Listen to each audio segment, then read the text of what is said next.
our discussion last time.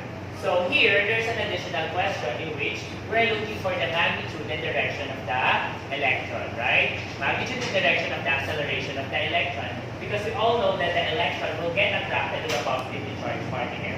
But how are we going to get the acceleration of the electron?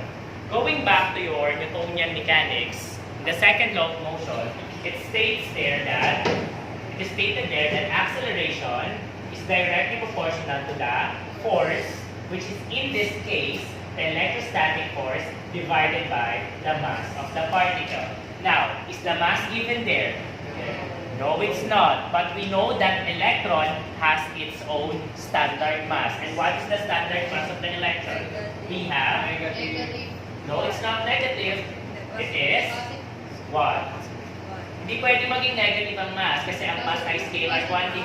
We have 9.11 times 10 raised to negative 31 kilograms. Can you still recall this one? Okay, now, so yan yung gagamitin nating formula. But remember, meron na ba tayong value ng electrostatic force? Anong nahanap nating value? Ang nahanap pa lang natin na value ay electric field strength. Ang electric field strength natin is, we have 4.3 times 10 raised to positive 3 Newton per coulomb. So how are we going to find for the electrostatic force? Remember, we have the derived formula in which electrostatic force is equal to electric field strength multiplied by the charge of the given particle. In this case, the electron. Okay? So let's now plug in the values. The charge of the particle is, first let us have the strength of electric field, sorry. So we have 4.3 times 10 raised to 3 Newton per coulomb multiplied by, what is the charge of the electron?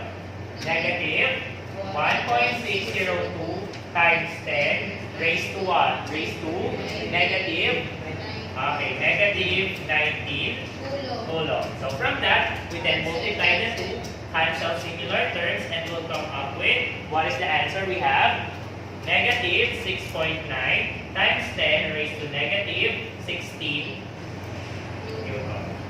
Okay, if you press it in your calculator, kindly verify the answer. Okay, so if you multiply 4.3 to negative 1.602, then you'll come up with negative 6.9 times 10 raised to negative 16 newtons. Now, do we have a value for our electrostatic force? Do we have a value for our electrostatic force? Yes, already have the value for electrostatic force. Do we have a value for the mass? Yes, we have a value now for the mass, then therefore, we can now use these two values to plug in our equation. So we have, what is the value of our electrostatic force? We have negative 6.9 times 10 raised to negative 16 newtons, which in this case can be further divided into kilogram times meter per second squared divided by the mass. What is the mass?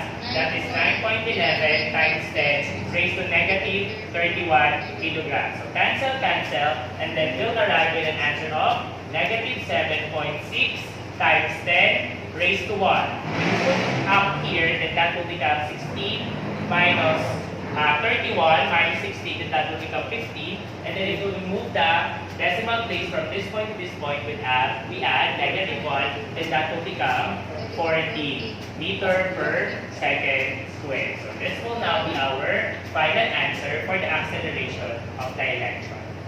Okay? So that is how you're going to compute this kind of problem.